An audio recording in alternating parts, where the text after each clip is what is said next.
नमस्कार दोस्तों, चलिए आज शुरू करते हैं। क्या आज का बड़ा टॉपिक जो है केंद्र सरकार की तरफ से जो भी फैसले लिए गए हैं उन पे हम चर्चा करेंगे। ठीक है, तो हम जो चर्चा कर रहे हैं ये कहाँ है, EVPFI इंस्टीट्यूट पे हैं। EVFI क्या, EVFI education bright future institute है, यहाँ पे हम हैं अभी। ये बड़ी खुशखबरी की बात है। क्या है, बड़ी खुशखबरी की बात है। क्या खुशखबरी की बात है, देखते हैं। बोल रहे हैं केंद्र सरकार का बड़ा फैसला है। केंद्र सरकार का बड़ा फैसला है। क्या फैसला है, बोल रहा है आपदा राहत राशि। आपदा राहत राशि, जो भी आपदा राहत राशि था उसको सरकार दे रही है। आपदा राहत राशि मतलब जो क्षेत्र में बाढ़ पीड़ित हो गए हैं उनको आपदा राहत राशि के लिए अनाउंसमेंट किया गया है। जो 2117 करोड़ 2117 करोड़ प्लस, क्या 2117 करोड़ प्लस, और 7 राज्यों को देने की बात है। 7 राज्यों को, कौन कौन से राज्य हैं, किन किन राज्यों को ये मिलेगा। देखिए, ये हमारा भारत है। ये क्या हो गया है, बाढ़ पीड़ित हो गया है। ये भारत जो है बाढ़ पीड़ित, हालांकि हर एक वर्ष बाढ़ आते ही रहता है। आप देख रहे हैं किस तरह सुरक्षा कर्मी लगा हुआ है। हाँ, सुरक्षा में हमारे टीम लगे हुए हैं। मतलब दिन रात जो है कि बाढ़ से लोग पीड़ित हो रहे हैं। हर एक एरिया में गंगा जी का बाढ़, कहीं कोई दूसरे कोसी नदी का, कभी किसी नदी का बाढ़, पानी से परेशान हो रहे हैं। किन राज्यों को मिलेगा, और ये जो बारिश, उनके वजह भी बाढ़ आ जाते हैं कोई कोई इलाके में।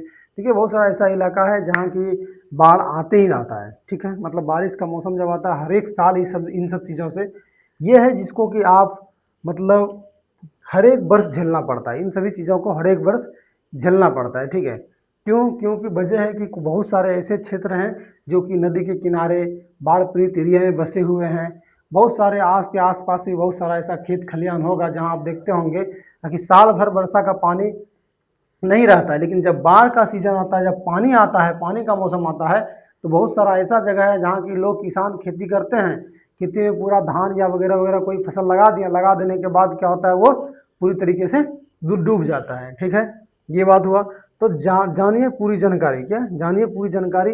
पूरा क्या है, उत्तराखंड में, हिमाचल प्रदेश, पंजाब, राजस्थान, उत्तर प्रदेश, पूर्वोत्तर राज्य और मध्य प्रदेश, पूर्वोत्तर राज्य, ये सभी राज्य में जो है बाढ़ आए हैं और इन सभी इलाके जो है प्रभावित हो गए हैं। जनहित। अब आपदा राहत राशि क्या है, आपदा राहत राशि क्या है ये आप जानते हैं। आपदा राहत राशि वो है जो कि जब बाढ़ पीड़ित क्षेत्र हो जाते हैं या किसी तरह से प्राकृतिक का कोई भी ऐसा आपदा आता है, प्राकृतिक आपदा जिसके कारण कि पीड़ित हो जाते हैं लोग, तो उनको राशि, कुछ सहयोग में राशि दी जाती है। देखिए, किसी का घर डूब जाए, किसी का घर गिर जाए, किसी को और कोई तकलीफ हो जाए, वो पूरा कोई नहीं कर सकता, वो पूरा कोई नहीं कर सकता। लेकिन एक बात है कि थोड़ी सी राशि राहत रूप में दे करके सरकार जो है उसके ऊपर कोई मतलब एक तरह से उसका बोझ थोड़ा हल्का कर सकता है। तो इसी तरह आपदा राहत राशि की बात की गई है। अब क्यों है यह राशि जरूरी, क्यों यह राशि इसलिए जरूरी है क्योंकि जिसका घर डूब गया, जो बेघर हो गए, उनको थोड़ा सा कोई ना कोई सहायता मिल जाता है। इसलिए किस मंत्रालय ने मंजूरी दी, किस मंत्रालय मंजूरी दी, कब और कैसे मिलेगा फायदा, ये आपदा प्रबंधन मंत्रालय ने ही दिया होगा। कब और कैसे मिलेगा फायदा, फायदा तब मिलेगा जब कोई घर से बेघर हो जा रहा है, इस तरह से डूब डाल जा रहे हैं, कोई परेशान है, तो उनको राहत मिलेगी। किस प्रकार की आपदा शामिल है, किस प्रकार की आपदा इसमें शामिल है, तो ये आपदा शामिल है जो प्राकृतिक आपदा है, जैसे बाढ़, भूकंप, सुखाड़। तो देखिए क्या है, पीड़ितों को सीधी सहायता, पीड़ितों को सीधी सहायता मिल रही है। बाढ़, भूस्खलन, सूखा, तूफान, तो अभी सुखाड़ तो है नहीं, सुखाड़ है। अगर आप देखेंगे किसानों के घर में अभी भी सुखाड़ ही है। कैसे सुखाड़ है, क्योंकि जहाँ पे अभी मतलब ये खरीफ फसल में जैसे कि धान की बुआई चल रही है, जहाँ रोपाई चल रही है, तो वहाँ क्या है कि बारिश नहीं हो रहा है, तो वहाँ उसके लिए सूखापन ही है। क्या है, सूखा, दिन रात खेत मतलब नलकूप से पानी खींच खींच करके मतलब दिया जा रहा है। तो एक तरह से मानिए कि ये सूखा ही क्षेत्र है। ठीक है, कहीं बाढ़ आ गया है, भूस्खलन, तो भूस्खलन ये सभी ऐसे होते नहीं है। अभी जो तत्काल है वो क्या, बाढ़ को लेकर के चल रहा है। ये जो राहत राशि दी गई है ये बाढ़ को लेकर के दी गई है। ठीक है, राहत, पुनर्वास और पुनर्निर्माण, मतलब जैसे कि कोई डूब गया, किसी का घर बेघर हो गया, तो उसको कोई ना कोई जगह मतलब दिया जाएगा, वो उसको फिर कहीं ना कहीं बसाया जाएगा। ये सब बातों के लिए जैसे कि सरकार क्या कर, सरकार और उसके आसपास के जो उसके विधायक वगैरह जो होते हैं, जो सांसद वगैरह होते हैं, वो पुनर्वास, यानी कि जिस एरिया में बार बार बाढ़ आती है उसको उस एरिया से दूसरे एरिया में बसने के लिए कुछ ना कुछ खर्च उठाना पड़ता है सरकार को, वो होती है। ठीक है, जल्दी राहत और मजबूत सुरक्षा, जल्दी राहत और मजबूत सुरक्षा दिलाने के लिए है। जन जन की सुरक्षा केंद्र सरकार की प्राथमिकता है, इसके लिए ये जो है आपदा राशि जो है इतना दिया गया है। ठीक है, तो अगला पॉइंट हमारा है कि केंद्र सरकार का बड़ा फैसला है, आपदा राहत राशि 2117 करोड़ रुपये से अधिक एडवांस जारी, क्या है, एडवांस जारी किया गया है। क्या है आपदा राहत राशि? प्राकृतिक आपदाओं से प्रभावित राज्यों को तुरंत वित्तीय सहायता मिल जाती है, तुरंत पैसे मिलती है, इसको बोलते हैं। राज्यों को राहत और बचाव कार्यों में मदद मिलती है, राज्यों को राहत और बचाव कार्य में मदद मिलती है इस पैसे से। फसल, घर, सड़क, पुल, बिजली आदि के नुकसान की भी भरपाई की जाती है, आदि के नुकसान की भरपाई की जाती है। एनडीआरएफ, एसडीआरएफ के कार्यों को गति मिलती है, मतलब जो भी टीम है बचाव के उसको एसडीआरएफ और एनडीआरएफ को सुरक्षा करने में, मतलब सहायता करने में थोड़ा आसान हो जाती है, क्योंकि पैसे आ जाते हैं। किसने की घोषणा? प्रधानमंत्री नरेंद्र मोदी जी की अध्यक्षता में केंद्रीय मंत्रिमंडल ने मंजूरी दी। केंद्रीय मंत्रिमंडल ने मंजूरी दी किसके? ये प्रधानमंत्री के नरेंद्र मोदी जी के अध्यक्षता में। ठीक है, ये देखिए भारत का ये चित्र है, आप जानते हैं यहाँ अरुणाचल प्रदेश है, अरुणाचल प्रदेश है। देखिए किस तरह से बाढ़ में सभी, मतलब बहुत सारे ऐसे राज्य हैं जो कि पीड़ित हो चुके हैं। जैसे देखिए यहाँ केरल है, गुजरात है, उत्तर प्रदेश, बिहार भी ले सकते हैं, ये पश्चिम बंगाल, उड़ीसा और ये सभी क्षेत्र हैं। ठीक है, तो आपदा राहत राशि ये आप कम से कम इस भारत के मानचित्र में भारत के हर एक राज्यों के बारे में आप जरूर जानिए। ठीक है, यहाँ क्या है, ये जम्मू कश्मीर है, ये क्या है, राजस्थान है, ये क्या है, गुजरात है, ये क्या है, महाराष्ट्र है, ये क्या है, कर्नाटक है, ये क्या है, केरल है, ये क्या है, तमिलनाडु, ये आंध्र प्रदेश, तेलंगाना। यानी इस तरह से आप सभी राज्यों के बारे में इसमें जरूर जानिए। बीच में एक मध्य प्रदेश है, इसको आप भली बातें जानते होंगे, उड़ीसा हो गया, पश्चिम बंगाल हो गया। इस तरह से आप हर एक राज्यों को, अपने जो भी ग्राफ है उसमें हर एक राज्यों को आप जानिए। ठीक है, ये है, ये जानकारी की बात है।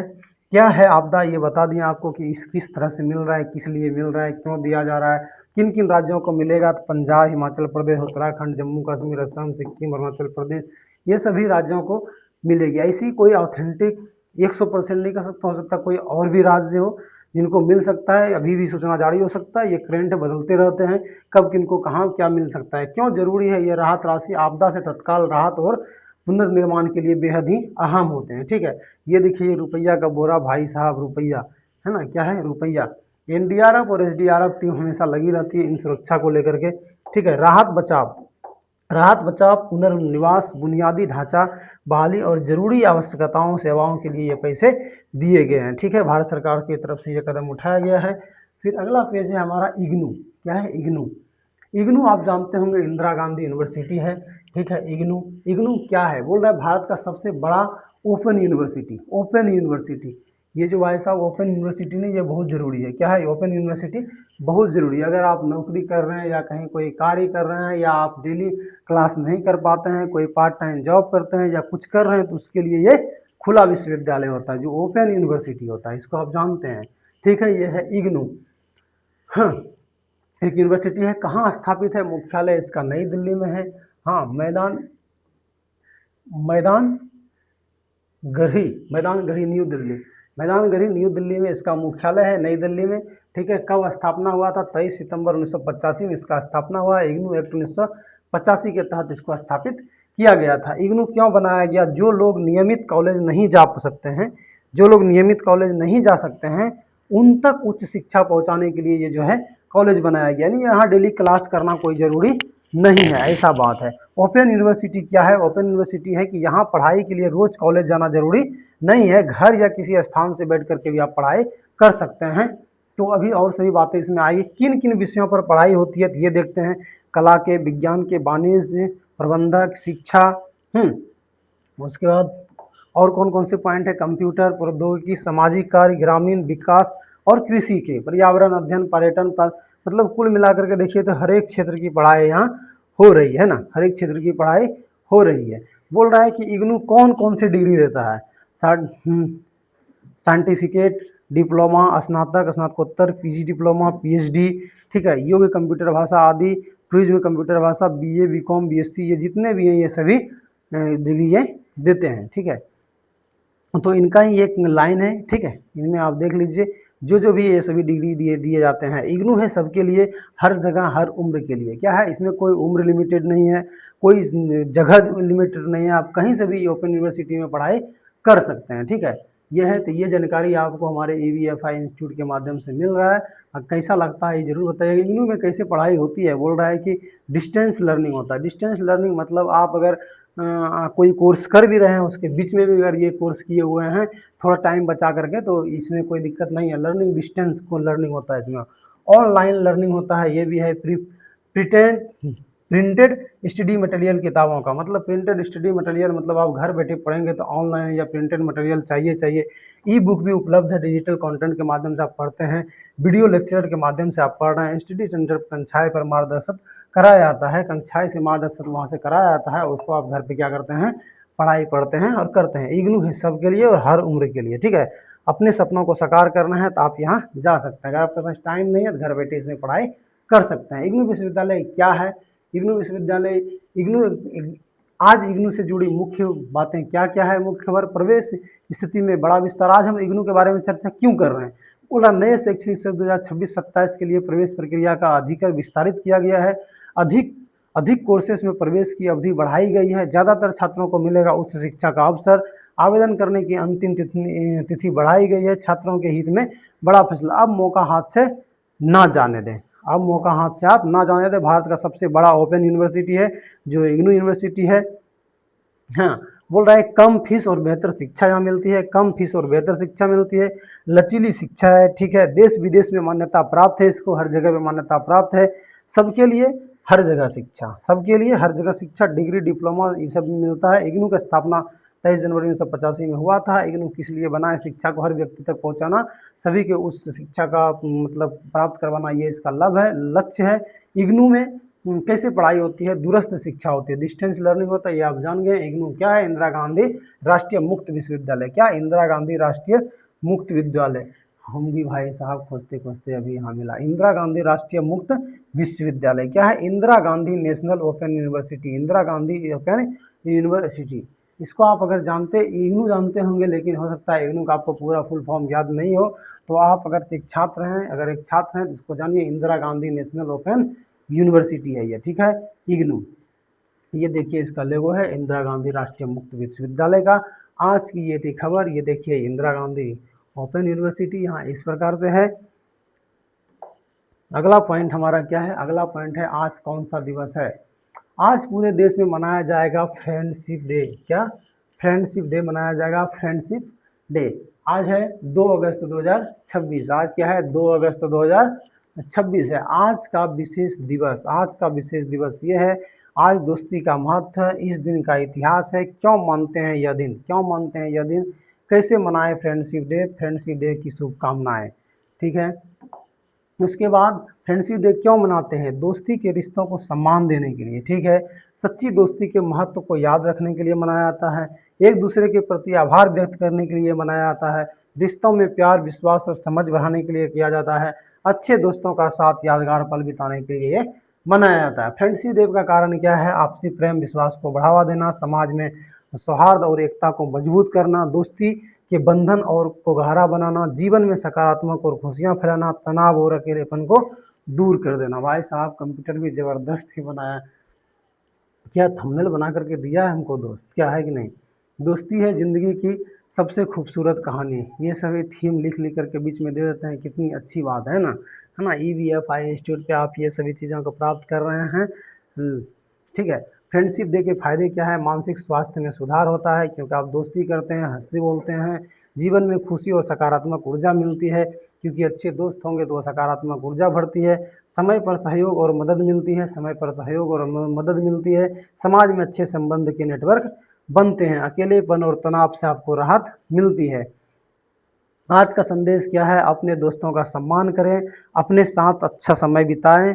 ठीक है, और दोस्ती के इस खूबसूरत रिश्ते को हमेशा बनाए रखें। हैप्पी फ्रेंडशिप डे 2026 बोल रहा है कि आज अपने दोस्तों को विश करें और इस दिन को यादगार बनाएं। दोस्ती का मतलब साथ रहना नहीं बल्कि साथ निभाना है। क्या? साथ रहना है नहीं बल्कि साथ निभाना है। अच्छे दोस्त खुशियों की कुंजी होते हैं, अच्छे दोस्त जो होते हैं वे खुशियों की कुंजी होते हैं। तो आप भी आज फ्रेंडशिप डे मनाइए, उसके बाद अपने फ्रेंडों को याद करिए। अगला है क्या, राष्ट्रमंडल खेल 2026, राष्ट्रमंडल खेल 2026, कॉमनवेल्थ गेम 2026, ठीक है। बोल रहा है कि का समापन किया गया है 2026 में। जो राष्ट्रमंडल खेल आयोजन किया गया था, जिसमें अभी आप देखे थे कोई कोई खेल में बहुत सारे लोग को जीते थे, उसका आज समापन किया गया है। आप ये देख रहे हैं यहाँ पे EBFI इंस्टीट्यूट पे बोल रहा है 23वें राष्ट्रमंडल खेल का समापन, भव्य समापन, 23वें राष्ट्रमंडल खेल का समापन हुआ और ये एक भव्य समापन है। खेल से बदलता है भविष्य, खेल से बदलता है भविष्य। आगे की राह क्या है, खेल अवसंरचना का अस्थायी उपयोग है, युवाओं को खेल से जोड़ना चाहिए, ठीक है। राह क्या है, भविष्य के लिए बेहतर योजना, सतत विकास और पर्यावरण संतुलित पर ध्यान दिया जाता है। अगले राष्ट्रमंडल खेलों की तैयारी करने का मतलब अवसर मिलता है, क्योंकि अगर आज ये राष्ट्रमंडल खेल आपके बढ़िया होते हैं तो अगले राष्ट्रमंडल खेलों के बारे में भी आप सोचते हैं। खेल से ही सम्मान मिलती है, महत्वपूर्ण परीक्षाओं से भी खेल में बहुत सारे प्रश्न पूछे जाते हैं जो हमारे लिए जरूरी है। खेल से ही विकास होती है, खेल से विकास होती है, खेल से ही स्वास्थ्य भी बनता है, बिल्कुल है, फिजिकली कार्य होता है, आप खेल से अपने स्वास्थ्य बना सकते हैं। आयोजन स्थल क्या था, विक्टोरिया ऑस्ट्रेलिया, क्या विक्टोरिया ऑस्ट्रेलिया। आयोजन तिथि क्या था, 15 मार्च 2 अगस्त 2026, 15 मार्च से लेकर के 2 अगस्त 2026 तक। होम हमें होने वाले फायदे क्या हैं, खिलाड़ियों का अनुभव और प्रदर्शन में सुधार होता है, अंतर्राष्ट्रीय पहचान और प्रतिष्ठा में देता मिलती है, पर्यटन व्यापार में अर्थव्यवस्था को बढ़ावा मिलता है, खेल अवसंरचना का विकास होता है, युवा पीढ़ी को प्रेरणा का अवसर मिलता है। ये सभी बातें इसमें होती है। बोल रहा है कि मुख्य कारण क्या है, आयोजन की सफलता और लक्ष्य की प्राप्ति होती है, लागत और संसाधनों के उचित उपयोग किए जाते हैं, इसमें सभी इवेंट निर्धारित कार्यक्रम पूर्ण होता है, प्रशासनिक और सुरक्षा का कारण बनता है खेल। आगे राष्ट्रमंडल खेलों का आयोजन योजना बनाना होता है, ये भी मुख्य कारण है। समापन क्यों किया जाता है, निर्धारित समय अवधि पूरी हो जाने के बाद, कार्यक्रम एवं प्रतियोगिताओं को सफल हो जाने के बाद सफल आयोजन होता है तो समापन किया जाता है। अगले मेजबान देशों की जिम्मेदारी सौंपना, खिलाड़ियों, दर्शकों और टीमों की सुरक्षित वापसी, ठीक है। बोल रहा है कि भविष्य में खेलों की तैयारी के लिए समापन अवश्य होनी चाहिए, क्योंकि दोबारा खेल शुरुआत होगा। एकता और खेल का भावना और उत्कृष्टता यहाँ देखने का आपको मिल रहा है, ठीक है। बोल रहा है मुख्य उपलब्धियां क्या है, 72 देशों ने इसमें भाग लिया था, किसने, 72 देशों ने इसमें भाग लिया, 20 प्लस खेलों को रोमांचक मुकाबले मिले, ठीक है, 20 प्लस खेलों का रोमांचक मुकाबला हुआ, कई रिकॉर्ड और शानदार प्रदर्शन किए गए इस खेल में। मेजबानी ऑस्ट्रेलिया ने दिया यादगार आयोजन, भारत सहित कई देशों ने जीते पदक, भारत में जीते थे स्वर्ण पदक भारोत्तोलक में। होम हमें होने वाले नुकसान क्या हैं, ये सभी कोई पढ़ने वाली चीज़ नहीं है, क्योंकि ये तो कंप्यूटर सा मतलब दिलवा दिए हैं, ये अलग बात है। आयोजन पर भारी खर्च और आर्थिक दबाव, पर्यावरण पर नकारात्मक प्रभाव, ये सभी कोई ऐसे प्रभाव होते नहीं हैं। देखिए हर चीज़ में कोई ना कोई अच्छाई और बुराई भी होती है, अगर आप सोचेंगे तो हर एक चीज़ में बुराई है, नहीं तो हर एक चीज़ में अच्छा ही है। तो कॉमनवेल्थ गेम के बारे में इतना पढ़ें, ये थी आज के मुख्य इम्पोर्टेंट महत्वपूर्ण बिंदु, जिसके बारे में हम कि देखें और पढ़ें, ठीक है। तो डेली आपको इसी तरह EBFI इंस्टीट्यूट आप हमारे यूट्यूब पे चैनल पे आकर के EBFI लिख करके सर्च करें, आपको जो चैनल मिलेगा वो हमारा EBFI इंस्टीट्यूट चैनल है। वहाँ आप चैनल को सब्सक्राइब करिए, बेल आइकन दबाइए और डेली नोटिफिकेशन पाइए, और डेली में डेली के करंट अफेयर में, जानकारी में, बिंदुओं में, ये एक ऐसी पढ़ाई है जो कि हर एक आदमियों को जानना बेहद ही जरूरी है। ये हर एक आदमियों के लिए है, जो भी आप बच्चे, बूढ़े, बड़े, जो भी पढ़ाई कर रहे हैं, नहीं कर रहे हैं, जो भी पढ़ रहे हैं, वो सभी के लिए हमारे देश में क्या हो रहा है, नहीं हो रहा है, इनके बारे में जानना जरूरी है। और खास करके शिक्षा से जुड़ी, एजुकेशन से संबंधित जो भी चीज़ होती है उसको जानना हमें चाहिए। तो ठीक है, अगर आप कहीं दूसरे पेज पे भी देख रहे हैं तो हमारे पेज पे आइए और यहाँ पे यूट्यूब पे आकर के आप क्या करिए, हमसे जुड़िए। आज के लिए इतना ही, मिलते हैं अगले वीडियो में, तक के लिए बाय।